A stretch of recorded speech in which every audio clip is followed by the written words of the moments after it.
Good day, everyone. Happy to see you all here. Glad to be able to share this time of Torah with you all. Oh. Lovely, familiar faces popping up on my screen. It's here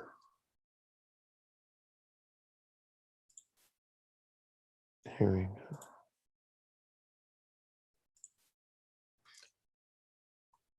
If you'd like to just check in over the next few minutes, where you are, how the weather is outside, how the weather is inside, how you're doing.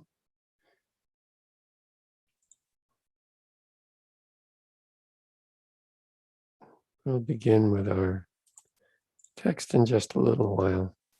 Allow folks to gather.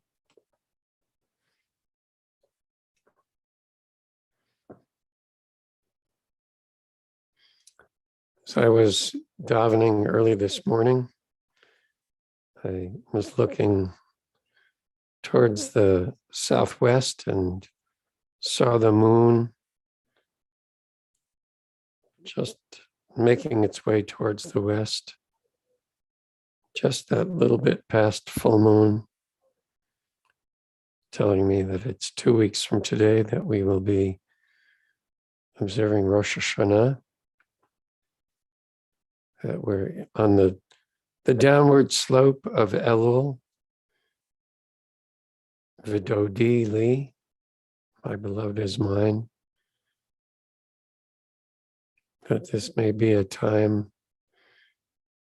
for us to internalize a sense of being embraced by an infinite and unconditional love. That the Holy One is reaching out for us. There is that image of Elul, of Hamelach Basadeh, right? That the Holy One, the Sovereign of all, is out in the field, walking among us, listening in. Right? What's going on? How's your tshuva going? Right? What are you thinking about? How are you preparing for this new year? What's the shofar bringing to your heart?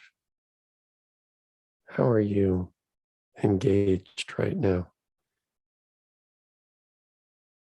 And certainly these last 2 weeks, if Elul is ani l'dodi v'dodi li, right? I am my beloved's and my beloved is mine. V'dodi li are the latter 2 weeks, this time that we're entering into. A time perhaps to cultivate an awareness of how much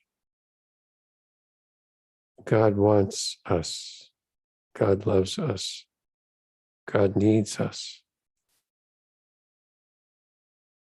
to bring that sense of divine attention, not as judging scrutiny, which is so much of how we tend to take it. And of course, we do all have work to do a cheshbon hanefesh, to review, indeed, how have we lived? How have we behaved? But to know that we're free to do so because of love. It is in the light of love that tshuva can be most effective. It's in the light of love that we can let go of the masks that we wear, the armor with which we shield our heart to defend ourselves from our own self-judgment and the judgment of others. That in the light of love, we are free to say, Hashamnu Bagadnu. Yes, indeed, we have made mistakes. We've betrayed our deepest values.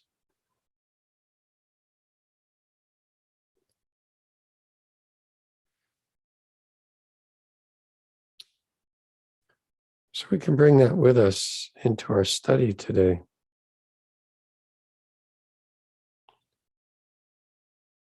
We'll begin, of course, with a bracha, Baruch Ata Adonai, Eloheinu melech haolam asher kidshanu mitzvotav v'tzivanu la'asok b'divrei Torah.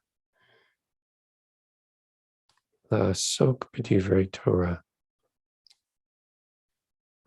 My friend and colleague, Cantor Ellen Dreskin, would often teach La'asok b'divrei Torah, referring back to some dish detergent that sold itself, in the beauty parlor, where, the woman was doing her nails, and talking about this great dish detergent and how it didn't, it was good for you and it didn't destroy your hands or whatever.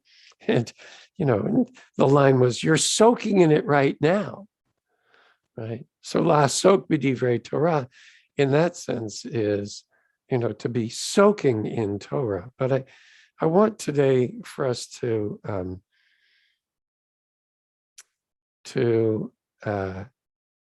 perhaps turn towards a more mundane dimension of la'asok, of asek.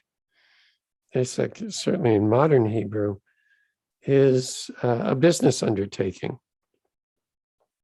And that is a dimension of our concern as we engage in this month of reflection having to do with Shemitah, preparing for the year of Shemitah. And in this year, in this week, my colleague, Rabbi Mark Margolius, wrote about Shmitat Ksafim, right? The release of debts, being both monetary debts, which he then shifted to our sense of debt on an emotional level. That sometimes we feel that we that are owed a debt, right? That something's owed to us by another person or by life or by the world. And sometimes we feel that something's been taken from us, that there's a borrower that we have to claim something from. And so in our study today, we're going to engage in a text that does focus on both the release of the servant as well as Shmitat Karkaot, right? The relinquishing, the release of fields, but with an eye towards the message that it has for us about how we are together. One of the things about Zoom, and we're already more than 18 months into this new world, is that initially it was, the next best thing that we could do. After all, we were suffering through being isolated and separated, and Zoom, okay, so we could Zoom. But I've had from the start, and I hope that you can sense, even sitting here now, if you shift to the gallery view, that on Zoom, you can see multiple faces. There are many, many people who are here, names and faces, all of them different, right? Everybody looking different, right? Everybody coming to this from a different place in the world, everybody having different background and knowledge and experience and expectation. But there is something about appearing on this screen that actually reminds us that there is a unity, there is a oneness, that we're all here, that we are all engaged in this common endeavor of the study of Torah for our transformation. And so I'd like to have that in mind as we turn to our teaching. This is from the Shem MiShmuel. Shem MiShmuel are the teachings of the Sopiretora Rabbi. In this instance, it was written by Rabbi Avraham, can I put his name? No. Bornstein, Avram Bornstein from Sokochov, which was a suburb also of Warsaw. Sokochov derives from the school of Kotsk. I think he was, in fact, a son-in-law. The original Sokochover was a son-in-law of the Kotsker Rebbe. And these are teachings of his son, Rabbi Avraham, who emigrated to the United States, and they were published actually in the early part of the 20th century. So this is keyed on a Parashat Mishpatim, which actually opens with the law having to do with the release of a servant after 6 years. In the 7th year, he goes free. Now, on the surface level, the regulation seems to be, you owe me money, you can't pay me, so you come work for me for 6 years, and the 7th year you go free because you've paid off your debt, and that begins from wherever the debt is incurred. But the Zohar actually chooses to interpret this as the 7th year of the Shemitah cycle, because it is concerned with the 7th. I'll stop sharing just for a moment so I can kind of go through this with you. The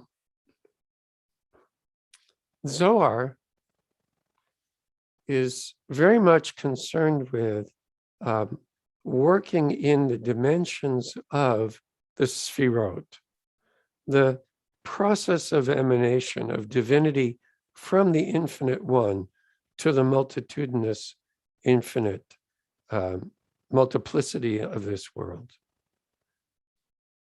And largely concerned with the 7, what we call the 7 lower Sfirot, from Chesed through Gevurah, Tiferet, Netzach, Hod, Yesod to Malchut or Shechina. So between Chesed and Shechina. And since it's the lower 7, if you count from top to bottom, the 7th Sfirah is Malchut, is Shechina. And that's where the flow of divinity into the manifest physical world comes about.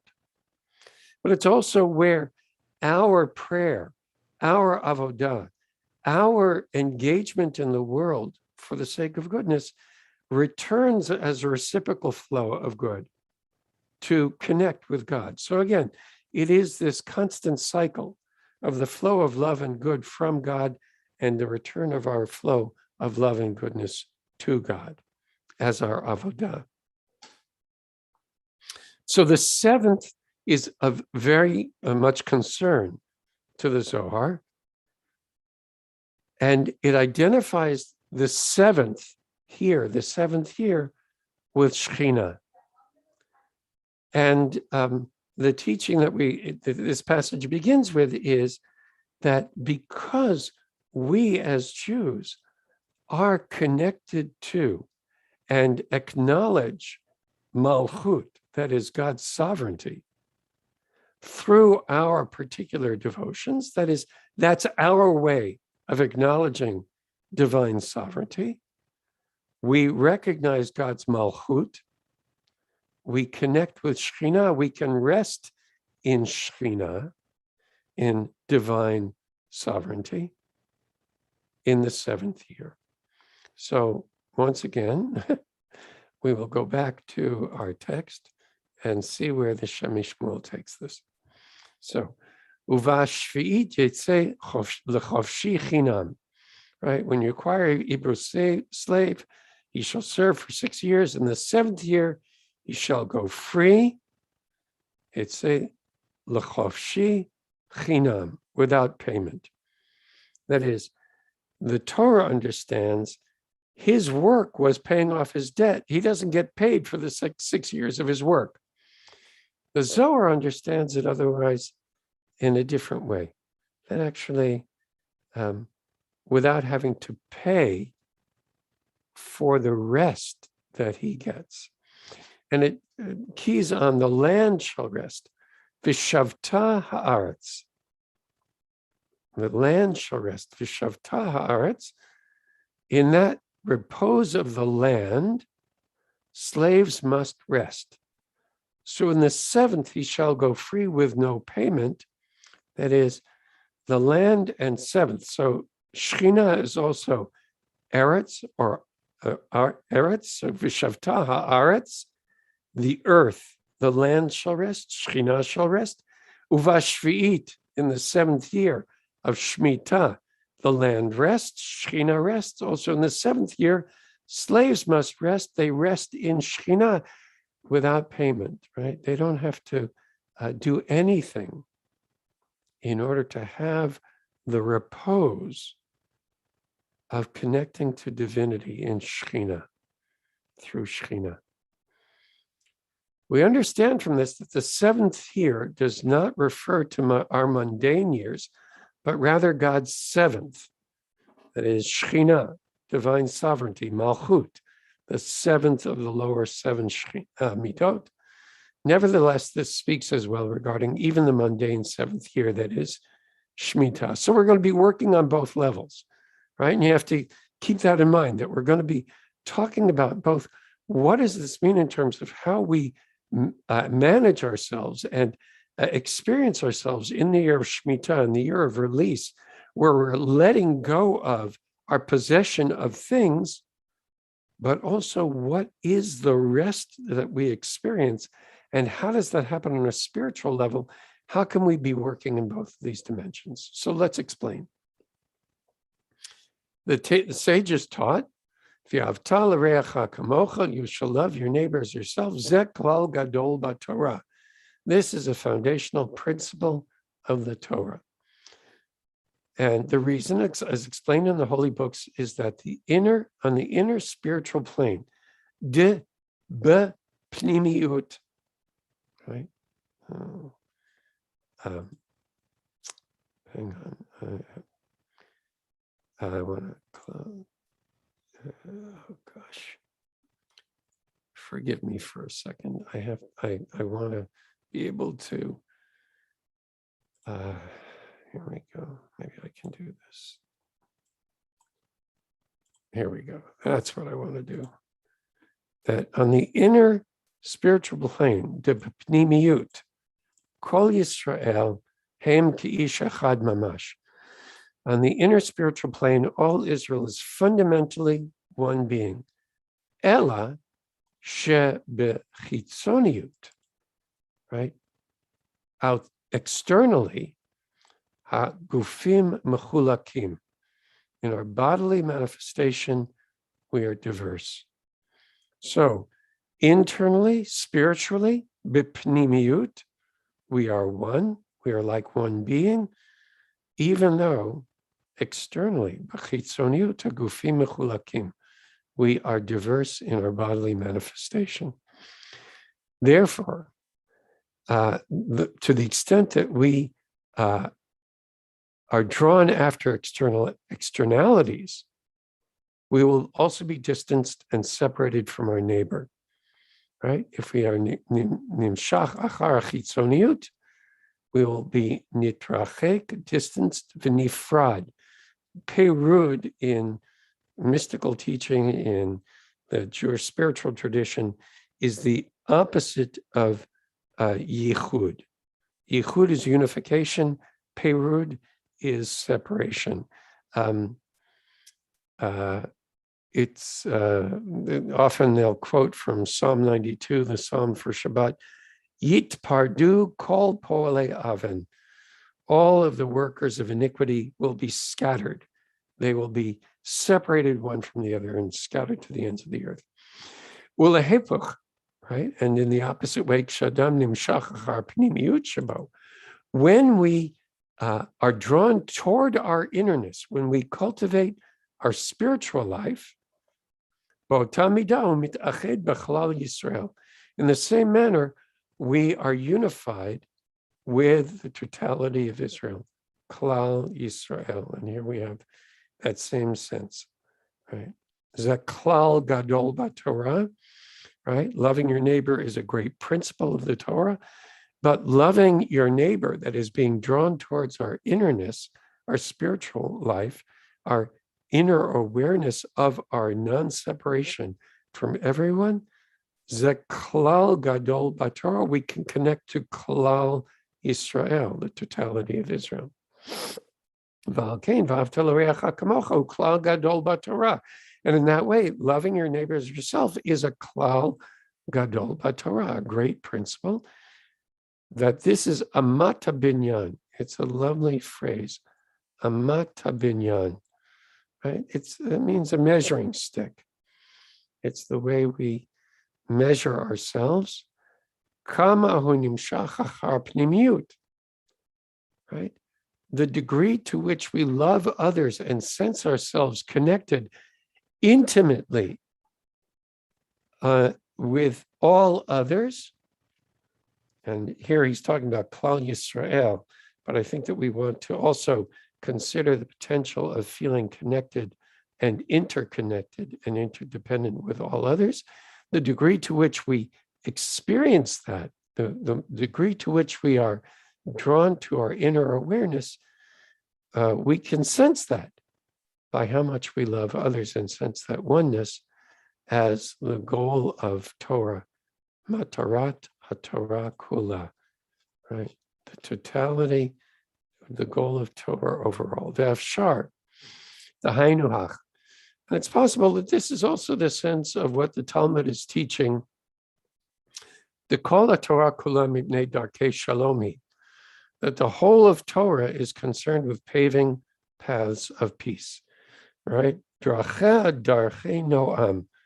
The Torah's way are ways of peace. V'chol netivoteh shalom, right? Its paths are pleasant and its ways are ways of peace. The Perush, how should we understand that? Liot nimshach achar pnimiyut, right? To the extent that we are drawn after, or Torah instructs us to be drawn after our spiritual innerness, va'az shalom Yisrael, then peace will prevail. Ki na'asu kulam ke'ish echad, chaverim, because through cultivating our innerness, our pnimiyut, we come to love all others. We will engage in ways of peace, and we will sense ourselves intimately interconnected and interdependent with all others. Ki ish echad, chaverim. V'nireh shezeh nami, b'chlal ta'amei mitzvat hashmita. And so we can sense that this is at the root of the reason, the ta'am, the reason for Shemitah. Shelo ya'avod et ha'adama kebal habayit, right? We should not work the earth, and here that's the abbreviation Kabal Habayit. We should not work the land as if we were its owner. For shelo yitnaheg b'peirot shvi'it kederech bal habayit. Nor should we relate to the fruits produced in the seventh year as would an owner. Ela yeh mufkar l'kol. Rather, the fruit, the produce that grows in our land, right? All of the volunteers from the tomatoes that fell when we didn't pick them, and all of the cucumbers that went to rot, and all of the pumpkins and all the other things that grow from the land that naturally produce themselves should be hefker, mufkar lakol, should be free and available to all. Ba'asher kol chayei ha'adam talui b'yavo la'aretz, because all of human life depends on the produce of the land. But when everybody holds on to their land, right, relates to their fields as owners, this itself separates them from others. I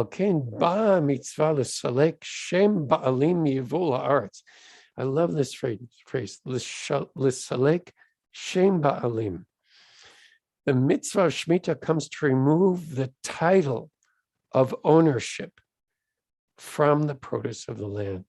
And shame in this sense as title, I think, is really, really essential for us to think about in terms of what we think we are entitled to and what we have title over. We have a title for our car, we have a deed to our house, right? Which is like a title.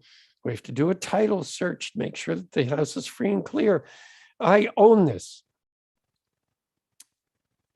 We should understand that Shemitah calls into question l'salek shem ba'alim, to remove the title of ownership from the produce of the land. Liot kol Yisrael mit achadim ish echad, so that we can relate collectively as one person, chaverim, companions, nimshachim achar pnimiut, drawn after our spiritual core. That's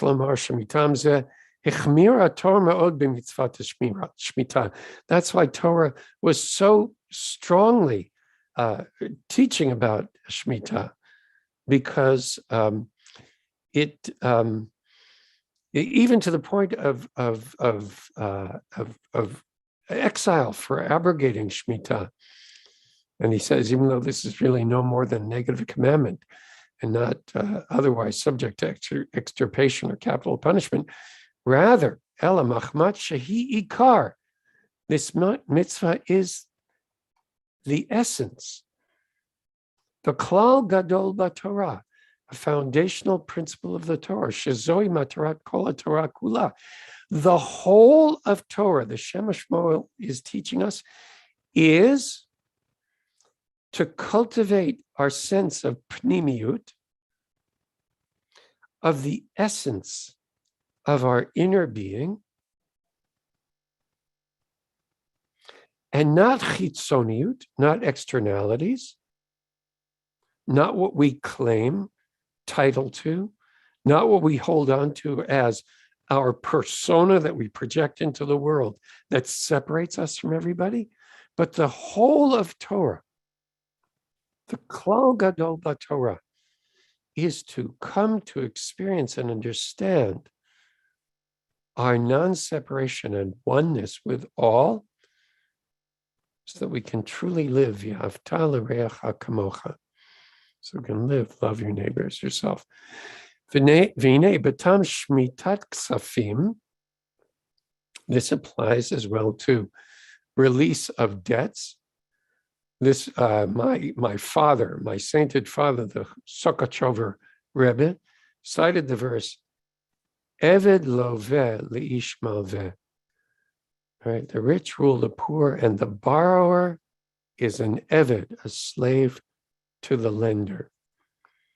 Uvashvi'it, in the 7th year, nasu kol Yisrael ki'ish echad.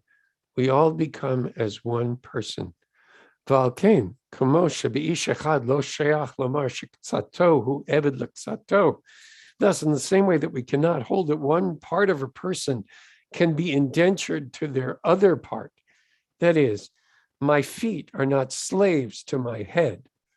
My hands are not servants to my heart, but the whole is one whole. In the 7th year, Kol Haklal Kulo. right? In the seventh year, we recognize the whole of the collectivity of people must be free, and no part can be indentured to the other. That's why we release debts. In a sense, the Sopiretora teaching, well, the feed darkenu anel whom matim lemitzvat shmitat arts, and as we presented above, this would also apply to the shmita of the land. Now, regarding the release of the indentured servant after 6 years, itziat eved ivri b'shesh, right? The going free of the Hebrew servant after 6 years. My sainted father, taught, mishum b'shvi'it me'ira bo nikuda pnimit, because in the seventh year, the servant's inner point becomes radiant, right? Me'ira bo hanikuda pnimit, the inner point, right? This is very much a Kutzker type teaching. This comes from Simcha Bono Pshischa, that this is the Pintala Yid. This is our essence, our inner point of purity, of goodness, of love, that therefore is able to understand, know, experience, and live in a sense of oneness. In that seventh year, the Hebrew slave becomes unified, becomes one with the totality of Israel. And in the same way that we can't say that there is shi'abud ba'adam echad k'tato, that there isn't one part of us that is indentured or enslaved to another part. Keinami lo shayach shi'abud al achiv shu k'gufo. So therefore also, we cannot say that our fellow can be enslaved or in service to us, indentured to us, because they are part of our body. So thinking of non-separation is not just an idea. It's not just this sense of, oh yes, we are all interconnected and the world is one beautiful, ecosystem, and isn't it wonderful how balanced it is, and we breathe and the trees breathe, and oh yeah. No, anybody else's body is my body, and my body is their body. Therefore, how I behave and treat others is an expression of myself. And then when we function only on externalities,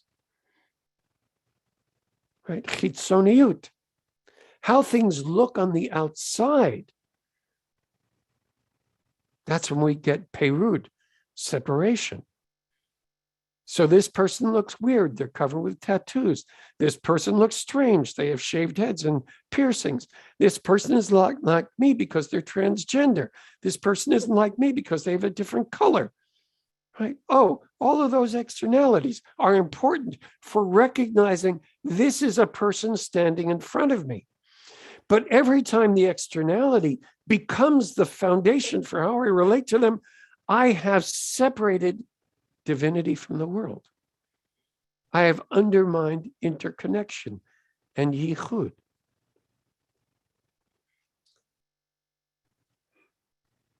So, Bemet, Kol Yisrael, Hem ki ish echad. And again, this is an important Jewish teaching. Kol Yisrael, Hem ki ish echad. We are all like one person. And I want to remind us that this teaching that we can experience most easily, perhaps, within the Jewish community because of our sense of fellowship and familiarity, right, with other Jews. We must then extend towards all others because we're not separate from them, right? We are like one person. Ela shebechitzoniotam hagufim mechulakim, even though externally the bodies are different. right? And this is what the purpose of the 6 years of indentured servitude or of working the land. Miruk, they are for us miruk, shesh shanim kemispar shiach hitzoniyut hasovevet et hanukuda. We work for 6 years, whether it's working the land or working as a servant or lending money for 6 years. That engagement as the balabayit, as the master, the owner, as the loveh, as the borrower, as the indentured one, as the one working the field, as the field itself, is miruk. It's a wiping clean. It's an emptying out over 6 years. And why 6? Because those are 6 dimensions: right, left, back, front, above, and below. Those 6 have to be wiped clean because they surround et hanikuda, that inner point. And after those 6, shuv nitkale nikuda pnimit shabo, right? After 6 years of work, after 6 years of miruk, of wiping clean, of emptying out, that inner point is revealed. And then we can all be drawn after our innerness. In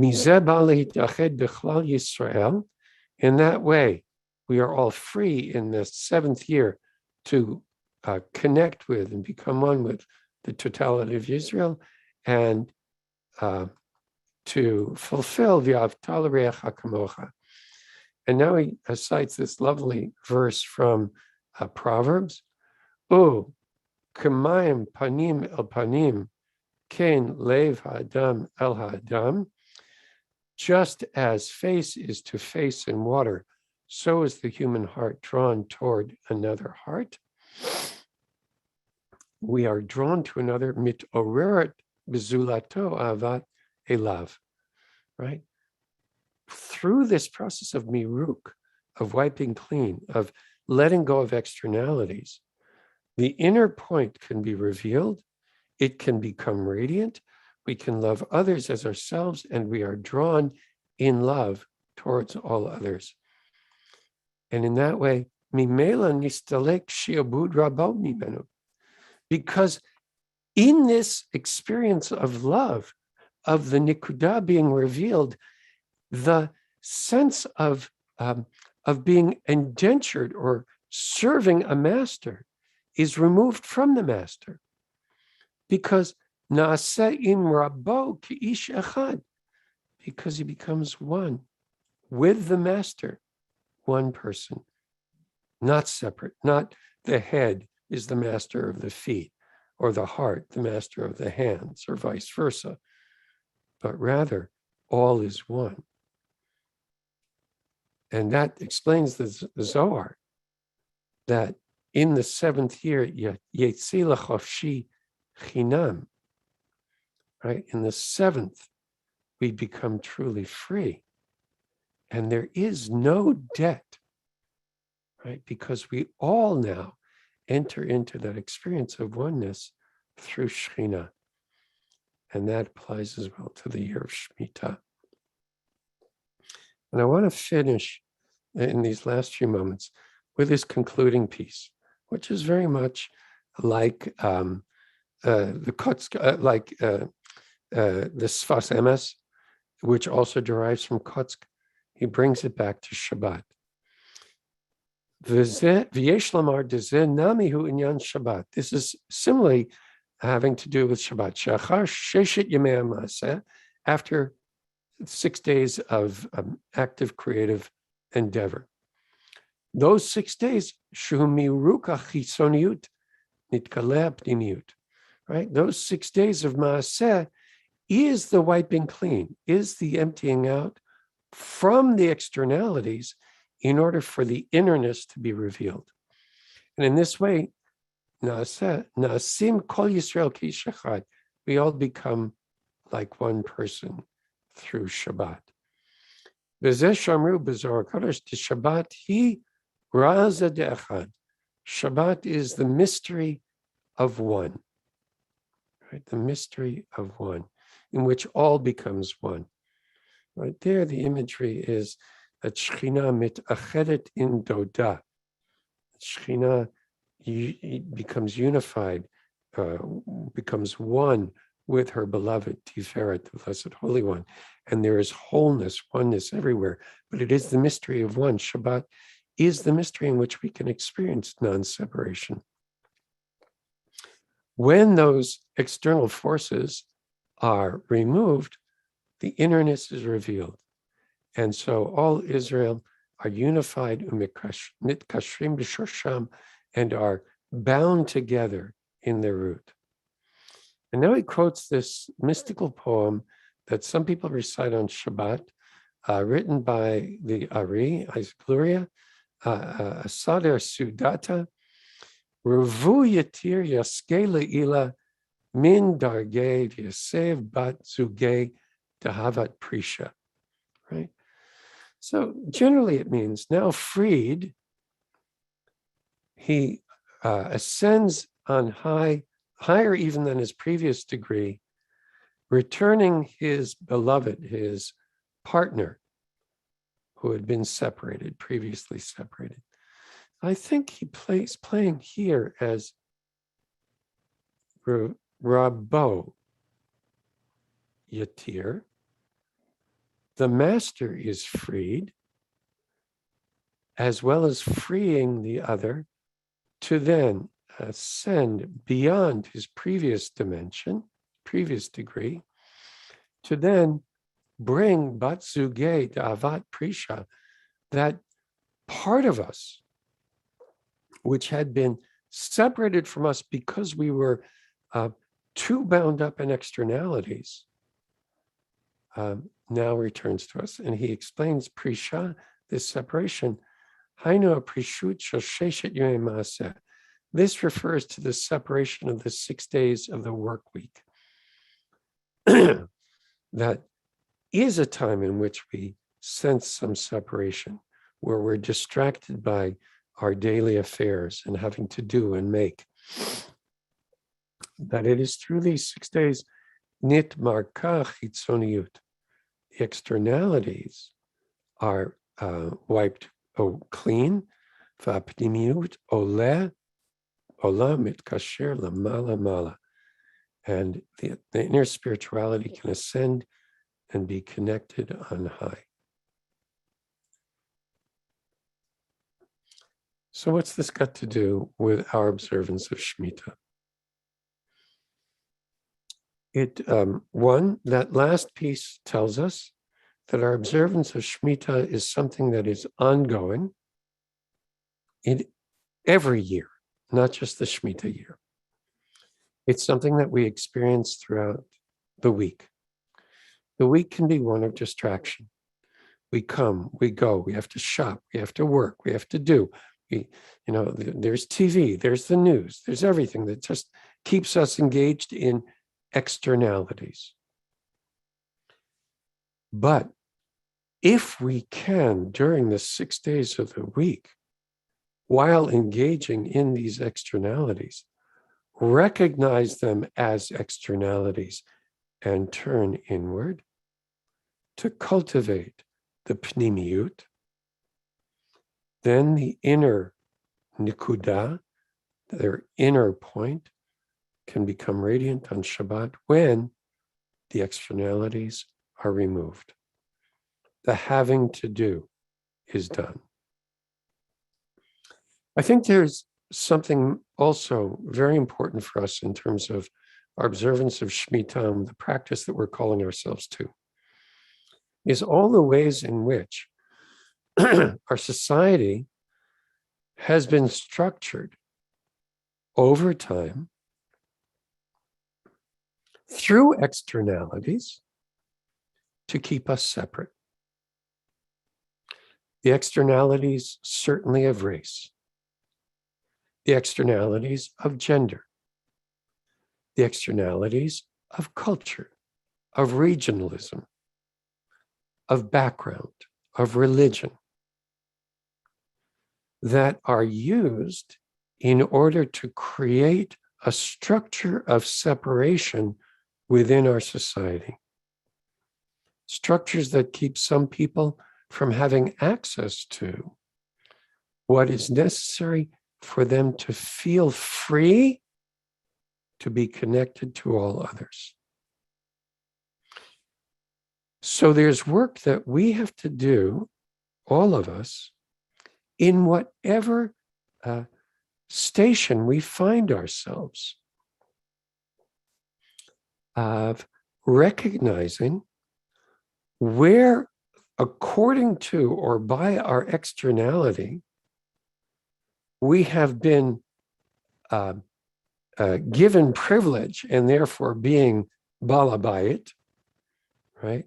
Owner, having title to certain things, and how that has then separated us from others, how we then relate to others as external, separate, doing their thing for me, or in such a way that I don't have to worry about me, but also to look at the other externalities that keep us enslaved. I didn't bring it to show, but somebody passed a piece through the inbox this week of folks who did these two Venn diagrams of two different colors with two statements that seem to be opposite and contradictory. And one of them that, can apply right here, right? That anti-Semitism is still present and a danger to Jews. And anti-Semitism can be used as a way of preventing us from examining our role in oppressing others. They're both true. And if we don't look at both truths, we cannot get free. We cannot free ourselves from being oppressed by anti-Semitism. And we can't free ourselves from oppressing others by claiming anti-Semitism when it may not be